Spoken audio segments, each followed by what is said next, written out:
ये जानते हैं झारखंड की 25 फटाफट बड़ी खबरों को केवल 5 मिनट में। उससे पहले वीडियो को लाइक करके चैनल को सब्सक्राइब जरूर कर दें।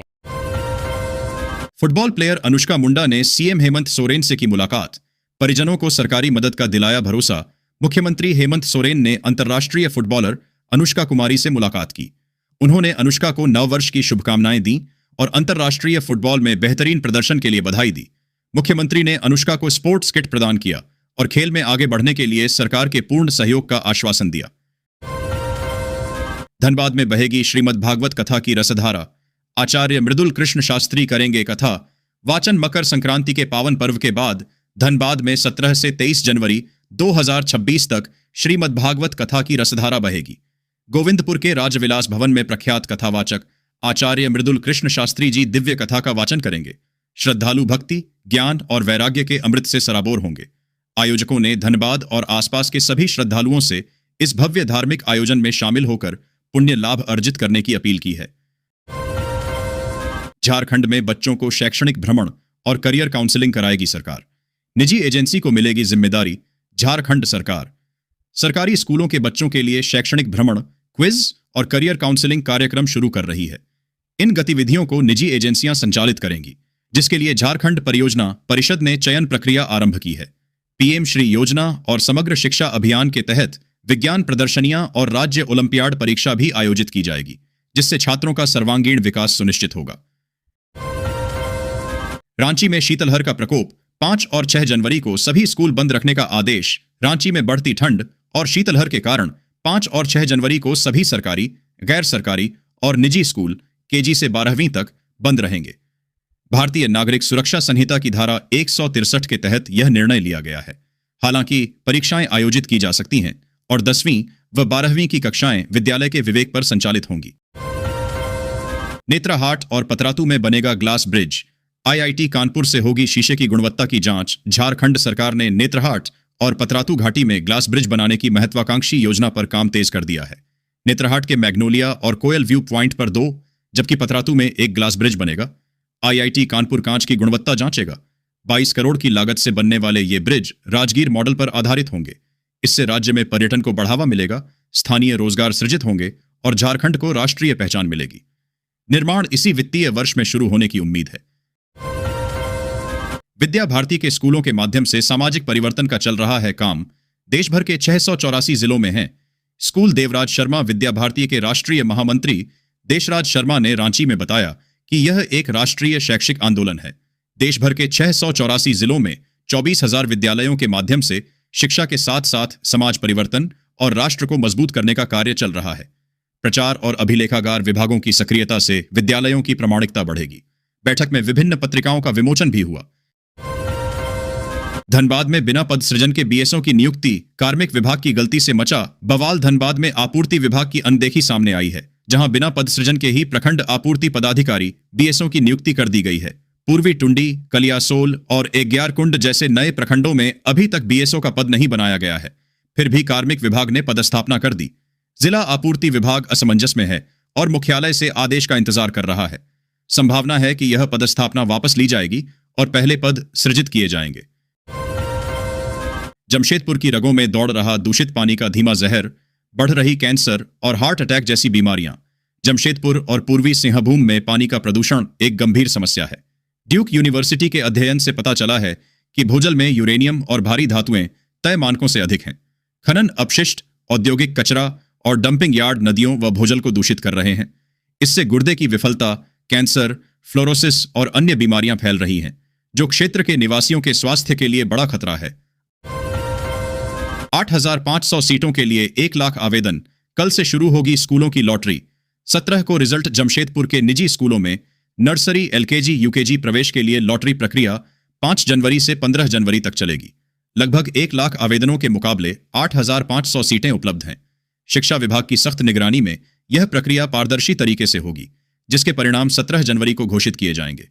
अभिभावकों में उत्सुकता के साथ फीस वृद्धि की भी चर्चा है। झारखंड में पहली बार होगी डिफेंस कॉन्क्लेव। स्थानीय उद्योगों को रक्षा क्षेत्र में मिलेंगे नए अवसर। जमशेदपुर के आदित्यपुर ऑटो क्लस्टर में 16 से 17 जनवरी 2026 को एमएसएमई डिफेंस कॉन्क्लेव का आयोजन होगा। इसका उद्देश्य स्थानीय एमएसएमई उद्योगों को रक्षा क्षेत्र से जोड़ना और नए अवसर प्रदान करना है। रक्षा राज्य मंत्री संजय सेठ इसका उद्घाटन करेंगे। कॉन्क्लेव में प्रदर्शनी, सेमिनार और कार्यशालाएं होंगी, जिससे झारखंड के उद्यमियों को रक्षा उत्पादन की जानकारी मिलेगी और उनकी भागीदारी बढ़ेगी। यह राज्य का पहला ऐसा आयोजन है। दुमका वालों, अब नौकरी के लिए नहीं जाना पड़ेगा बाहर, अपने पंचायत में ही मिलेगा काम। नोट कर लें, तारीख दुमका में पलायन रोकने और स्थानीय आजीविका के अवसर बढ़ाने के लिए अपना आतोकामी कार्यक्रम शुरू किया गया है। उपायुक्त अभिजीत सिन्हा के निर्देश पर 17 जनवरी से 18 फरवरी तक विभिन्न प्रखंडों और पंचायतों में रोजगार शिविर लगेंगे। इन शिविरों में सरकारी योजनाओं, स्वरोजगार और कौशल विकास की जानकारी दी जाएगी, ताकि ग्रामीण अपने क्षेत्र में ही आत्मनिर्भर बन सकें। नागरिकों से इन शिविरों का लाभ उठाने की अपील की गई है। केरेडारी पंचायत में अतिक्रमण पर चला बुलडोजर, उप प्रमुख ने स्वयं संभाली कमान। उप प्रमुख अमेरिका महतो ने हजारीबाग के केरेडारी प्रखंड में अतिक्रमण और गंदगी हटाने का सराहनीय अभियान शुरू किया है। उन्होंने अपने निजी खर्च पर जेसीबी लगाकर केरेडारी पंचायत में वर्षों पुराने अतिक्रमण हटाए, जिससे सड़कें चौड़ी हुईं और आवागमन सुगम हुआ। स्वच्छता के लिए कुछ घरों के पास पनसोखा भी खुदवाए गए। ग्रामीणों ने इस पहल की सराहना की, जिससे आपातकालीन वाहनों को भी सुविधा मिलेगी। यह अभियान अन्य पंचायतों के लिए प्रेरणादायक है। सरकार का बड़ा फैसला, महिलाओं को घर बैठे 35,600 रुपए कमाने का मौका। देश की महिलाओं के लिए 2026 की शुरुआत एक नई उम्मीद लेकर आई है। महिला वर्क फ्रॉम होम योजना 2026 के तहत अब महिलाएं घर बैठे अपनी योग्यता और कौशल के अनुसार मासिक 35,600 रुपए तक कमा सकती है। यह योजना महिलाओं को आर्थिक स्वतंत्रता और आत्मनिर्भरता की दिशा में मजबूत कदम प्रदान करती है। सरकार ने इस पहल के माध्यम से महिला सशक्तिकरण को बढ़ावा देने का लक्ष्य रखा है। नए साल पर किसानों की बल्ले बल्ले इस दिन आएंगे। 22वीं किस्त के 3,000 रुपए को लेकर देश भर के किसानों में उत्सुकता बनी हुई है। प्रधानमंत्री किसान सम्मान निधि योजना केंद्र सरकार की एक महत्वपूर्ण योजना है, जिसका उद्देश्य छोटे और सीमांत किसानों को खेती से जुड़े खर्चों में आर्थिक सहयोग देना है। इस योजना के तहत पात्र किसानों को हर साल कुल 6,000 रुपए की सहायता दी जाती है, जो 3 बराबर किस्तों में सीधे उनके बैंक खाते में भेजी जाती है। प्रत्येक किस्त 2,000 रुपए की होती है। अब किसान 22वीं किस्त की तारीख, पात्रता और जरूरी शर्तों को लेकर जानकारी तलाश रहे हैं। राशन कार्ड धारकों की बल्ले बल्ले, एक साथ मिलेगा 3 महीने का फ्री राशन। देश भारत के गरीब, निर्धन और मध्यम वर्गीय मिडिल क्लास परिवारों, घरों के लिए साल वर्ष 2026 की शुरुआत प्रारंभ बड़ी महत्वपूर्ण राहत सहायता के साथ संग हुई है, जो अत्यंत खुशी की बात है। केंद्र सरकार, प्रशासन और राज्य सरकारों, प्रांतों ने राशन कार्ड धारकों, मालिकों के लिए एक अहम महत्वपूर्ण फैसला निर्णय लिया है, जो जीवनदायी साबित होगा। सभी पढ़ने वाले छात्रों को 48,000 की स्कॉलरशिप मिलना हुआ शुरू। नमस्कार दोस्तों, अगर आप एससी अनुसूचित जाति, एसटी अनुसूचित जनजाति या ओबीसी अन्य पिछड़ा वर्ग श्रेणी से हैं और छात्रवृत्ति स्कॉलरशिप के लिए आवेदन किया है, तो सबसे बड़ी चिंता यही रहती है कि भुगतान कब आएगा। एसएससी, एसटी, ओबीसी छात्रवृत्ति भुगतान स्थिति चेक करना अब बहुत आसान हो गया है। राष्ट्रीय छात्रवृत्ति पोर्टल एनआईएसपी और PFMS public financial management system के जरिए आप घर बैठे ही अपनी आरक्षण छात्रवृत्ति भुगतान स्थिति जान सकते हैं। राज्य सरकार ने पीएसए का किया cold blooded murder, Arjun Munda ने लगाए गंभीर आरोप। पूर्व मुख्यमंत्री अर्जुन मुंडा ने झारखंड सरकार की पेसा नियमावली को मूल एक्ट के जनजातीय चरित्र का हनन बताया। उन्होंने कहा कि नई नियमावली ग्राम सभा की परिभाषा बदलकर आदिवासियों के साथ धोखाधड़ी कर रही है, जबकि अन्य राज्य एक्ट का पालन करते हैं।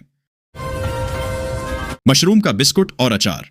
जमशेदपुर की निहारिका के इस सुपरफूड के मुरीद हुए दिल्ली हरियाणा के लोग। जमशेदपुर की निहारिका ने 11 महिलाओं के साथ मशरूम की खेती शुरू की, जिससे 500 से अधिक महिलाएं स्वरोजगार से जुड़ी हैं। 20 बैग से शुरू होकर अब 10,000 बैग मशरूम का उत्पादन हो रहा है। उनके समूह की महिलाएं मशरूम 11 महिलाओं के साथ मशरूम की खेती शुरू की, जिससे 500 से अधिक महिलाएं स्वरोजगार से जुड़ी हैं। 20 बैग से शुरू होकर अब 10,000 बैग मशरूम का उत्पादन हो रहा है। उनके समूह की महिलाएं मशरूम और उसके उत्पादों से प्रति माह 10,000 रुपए से अधिक कमा रही हैं। ये पहल दिल्ली और हरियाणा तक पहुंच गई है, जिससे कई महिलाएं आत्मनिर्भर बनी हैं। गढ़वा की पर्यटन सूची में शामिल हुई भवनाथपुर की शिव पहाड़ी गुफा। क्षेत्रवासियों में हर्ष का माहौल। गढ़वा जिले के भवनाथपुर प्रखंड स्थित ऐतिहासिक शिव पहाड़ी गुफा को अब पर्यटन सूची में शामिल कर लिया गया है। इसे शिव मंदिर भवनाथपुर के नाम से अंकित किया गया है, जिससे क्षेत्रवासियों में खुशी का माहौल है। पर्यटन विभाग जल्द ही स्थल का दौरा कर इसका आकलन करेगा। आजसू का खाद्य मंत्री इरफान अंसारी पर गंभीर आरोप, राशन चोरी को बढ़ावा देने का दावा। आजसू पार्टी ने खाद्य मंत्री इरफान अंसारी पर राशन डीलरों को राशन चोरी के लिए प्रोत्साहित करने का आरोप लगाया है। पार्टी उपाध्यक्ष प्रवीण प्रभाकर ने कहा कि मंत्री ने जामताड़ा में डीलरों द्वारा आधा किलो अनाज कटौती को पाप नहीं बताया। इसके अलावा आजसू 11 जनवरी को खिजरी में सम्मेलन और 5 जनवरी से रांची में युवा आजसू का दस्तक हर घर तक सदस्यता अभियान शुरू करेगी, जिसका लक्ष्य 1 लाख नए सदस्य जोड़ना है। झारखंड में ठंड और घने कोहरे का प्रकोप जारी, अगले 3 दिन के लिए मौसम विभाग ने जारी की चेतावनी। झारखंड में कड़ाके की ठंड और घने कोहरे का प्रकोप जारी है। खासकर रांची और कांके में न्यूनतम तापमान 6.4 डिग्री सेल्सियस दर्ज किया गया। मौसम विभाग ने अगले 3 दिनों में तापमान में 2 से 3 डिग्री सेल्सियस की गिरावट की संभावना जताई है, जिससे ठंड और बढ़ेगी। कई जिलों के लिए घने कोहरे का येलो अलर्ट जारी किया गया है। शीतलहर से जनजीवन प्रभावित है, हालांकि युवा पार्कों में लुत्फ उठा रहे हैं। सालों से बंद ICAB इंडस्ट्रीज 3 माह में शुरू होने की उम्मीद, वेदांता की टीम ने किया निरीक्षण। सालों से बंद पड़ी इनकैब इंडस्ट्रीज लिमिटेड को फिर से चालू करने की कवायद तेज हो गई है। वेदांता लिमिटेड की 7 सदस्यीय टीम ने जमशेदपुर स्थित कंपनी परिसर का निरीक्षण किया। राष्ट्रीय कंपनी विधि न्यायाधिकरण NCLT ने 3 माह के भीतर कंपनी संचालन शुरू करने का निर्देश दिया है। मरम्मत कार्य जारी है और कर्मचारियों व अन्य बकाया भुगतान की प्रक्रिया भी शुरू हो गई है। धनबाद में बदली परिवार कल्याण दिवस की तारीख, अब हर माह 11 को होगी जागरूकता और सेवाएं। धनबाद में अब हर महीने की 11 तारीख को परिवार कल्याण दिवस मनाया जाएगा, जो पहले 21 तारीख को होता था। इस पहल का उद्देश्य सरकारी अस्पतालों और स्वास्थ्य केंद्रों पर परिवार नियोजन संबंधी जानकारी और जागरूकता फैलाना है। सिविल सर्जन डॉ. आलोक विश्वकर्मा ने बताया कि 32 लाख की आबादी वाले धनबाद में विशेष क्षेत्रों को चिह्नित कर अभियान चलाए जाएंगे, जिनमें उच्च प्रजनन दर वाले क्षेत्र शामिल हैं। खुदा मुझको ऐसी खुदाई न दे, शहीद रणधीर की श्रद्धांजलि सभा में कबीरवाणी से डॉ.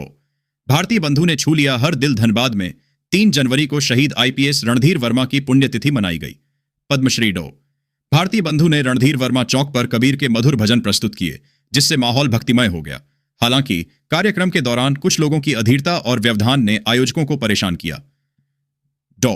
बंधु ने लोगों को सामाजिक कार्यक्रम की गरिमा बनाए रखने का संदेश दिया, जिसके बाद संगीत ने श्रोताओं को फिर से बांध लिया। मुख्य चुनाव आयुक्त ज्ञानेश कुमार ने देवघर एम्स में चिकित्सकों से SIR पर की चर्चा साझा की अहम जानकारी। मुख्य चुनाव आयुक्त ज्ञानेश कुमार ने देवघर में बाबा बैद्यनाथ धाम में पूजा की और एम्स देवघर का दौरा किया। उन्होंने डॉक्टरों और अधिकारियों के साथ मतदाता सूची के गहन पुनरीक्षण SIR कार्यक्रम पर चर्चा की। ज्ञानेश कुमार ने एम्स की चिकित्सा सुविधाओं का निरीक्षण किया और संस्थान की सेवाओं की सराहना की। उन्होंने चिकित्सकों से उनके मूल निवास और कार्यस्थल के संदर्भ में मतदाता सूची पुनरीक्षण प्रक्रिया को समझने का प्रयास किया। हजारीबाग के गौतम सोनी बने mister senior Jharkhand body building champion. उप विजेता बने रांची के मोहम्मद शाहनवाज खान। चक्रधरपुर में आयोजित senior Jharkhand state body building championship में हजारीबाग के गौतम सोनी ने मिस्टर वेस्ट सिंहभूम और मिस्टर सीनियर झारखंड का खिताब जीता। रांची के मोहम्मद शाहनवाज खान उपविजेता रहे। खरसावा विधायक दशरथ गगराई और जामुमो प्रखंड अध्यक्ष सन्नी उराव ने उद्घाटन किया। चैंपियनशिप में देवघर, धनबाद, जामताड़ा, रांची, ईस्ट और वेस्ट सिंहभूम के बॉडी बिल्डरों ने हिस्सा लिया। यात्रीगण कृपया ध्यान दें, 11 जनवरी तक रद्द रहेंगी ये 8 ट्रेनें। 12 आंशिक रूप से कैंसिल। आद्रा रेल मंडल में 5 से 11 जनवरी तक रोलिंग ब्लॉक के कारण रेल लाइन मरम्मत का कार्य होगा। दक्षिण पूर्व रेलवे ने 8 ट्रेनों को रद्द ट्रेन कैंसल्ड किया है, जबकि 12 ट्रेनों को शॉर्ट टर्मिनेट ओरिजिनेट किया जाएगा। इसके अतिरिक्त 3 एक्सप्रेस और एक मेमू ट्रेन को 1 से 3 घंटे तक रिशेड्यूल किया गया है। यात्रियों को यात्रा से पहले अपनी ट्रेन की स्थिति जांचने की सलाह दी गई है, जिससे झारखंड, बिहार और पश्चिम बंगाल के हजारों यात्री प्रभावित होंगे। नवीकरण व पेसा एक्ट पर चंपाई ने उठाए सवाल। बोले, दारू दुकान के लिए ग्राम सभा, खनन के लिए नहीं। पूर्व मुख्यमंत्री चंपाई सोरेन ने हेमंत सरकार द्वारा लागू पेसा कानून को आदिवासियों के साथ धोखा बताया है। उन्होंने कहा कि यह कानून ग्राम सभाओं को कमजोर करेगा और आदिवासी समाज को ठगा जा रहा है। सोरेन ने टाटा के लीज नवीकरण और ग्राम सभा के सीमित अधिकारों पर भी सवाल उठाए, विशेषकर खनन और राज्य की योजनाओं में। उन्होंने पेसा कानून में व्यापक संशोधन की मांग की। मुआवजे की जंग अंबा के संग। बड़कागांव में फिर गरजे पूर्व मंत्री योगेंद्र साव। पूर्व मंत्री योगेंद्र साव ने अपनी 30 साल पुरानी फैक्ट्री के ध्वस्त होने पर 1 करोड़ प्रति एकड़ मुआवजे की मांग को लेकर रांची के केरेडारी में मुख्य सड़क पर दीवार खड़ी कर कोयला परिवहन रोक दिया। पुलिस ने उन्हें हटाकर दीवार तोड़ दी। साव 2013 के भूमि अधिग्रहण कानून के तहत 4 गुना मुआवजे की मांग कर रहे हैं। यह मामला झारखंड में भूमि अधिग्रहण और मुआवजे की बड़ी समस्या को उजागर करता है।